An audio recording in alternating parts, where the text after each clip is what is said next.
You've probably been told to avoid the passive voice, right? That it's weak, it's boring. Well, what if I told you that's just not true? What if it's actually a secret weapon for communicators? In this explainer, we're going to unlock that secret. Okay, so check this out. 1 million pounds were donated. It's a great headline, right? Super powerful, gets straight to the point. Your eyes go right to that huge number. But there's something missing, isn't there? Yeah, exactly. Who donated the money? See, this isn't some grammatical mistake. Leaving out the who was a choice, a deliberate one. And figuring out why that choice was made, well, that's the key to turning this from a grammar rule into a real secret weapon. Because that choice, it lets you control exactly what your audience focuses on.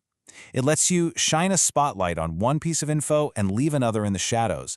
It's all about building a very specific kind of story. Okay, let's look at this side by side. This really nails down that shift in focus. In the active voice, you've got the lifeguard saved a man. The lifeguard is totally the hero of that sentence, right? But then you flip it to passive. A man was saved. Now who's the focus? The man. The action's the same, but the star of the show has completely changed.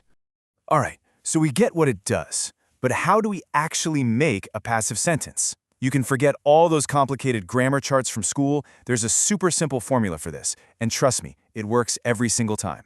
Here it is. It's just a two-part recipe. Seriously, that's it. Step 1, you need a be verb.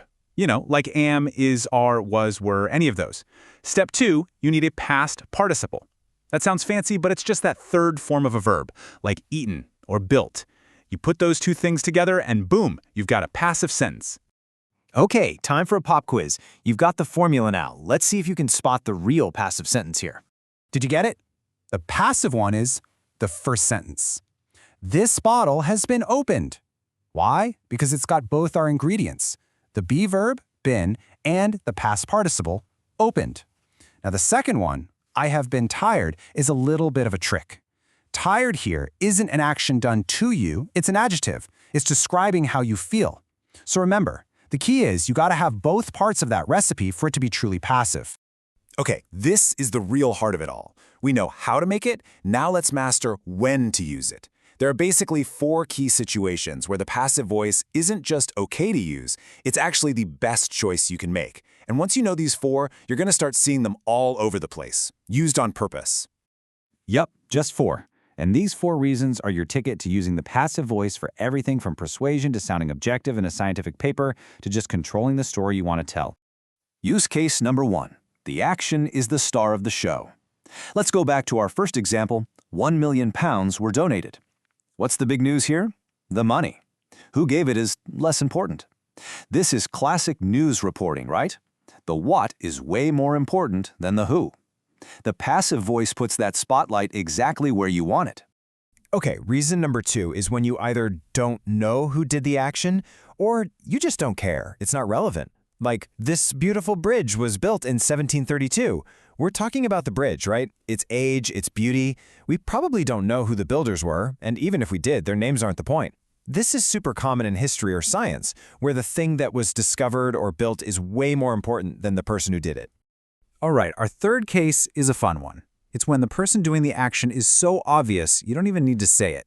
For example, Bill was arrested last night. So, who do you think arrested him?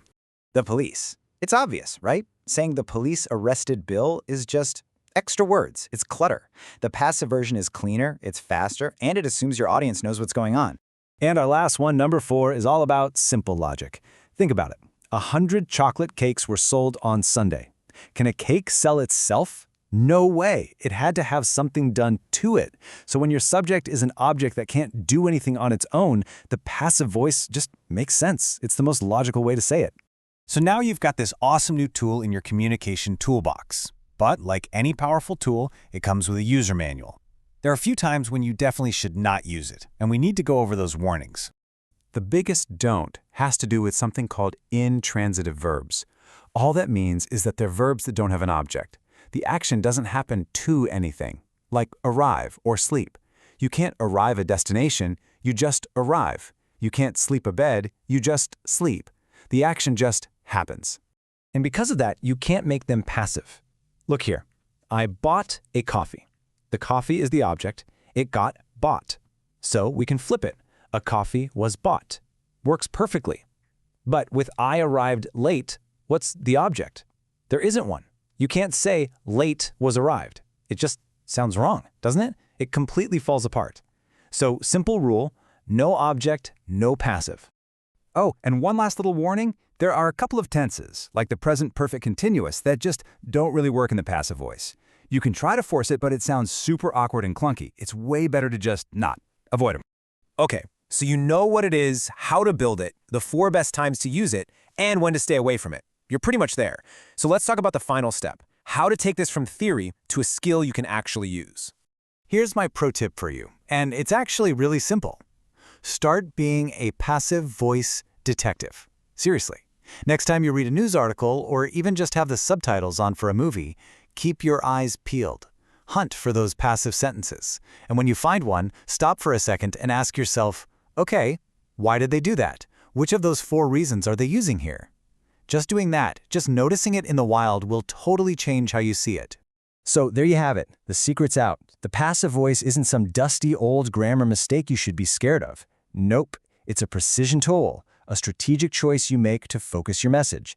It's for creating emphasis, building mystery, being efficient, or just being logical. So now you know the secret. The real question is, how are you going to use it?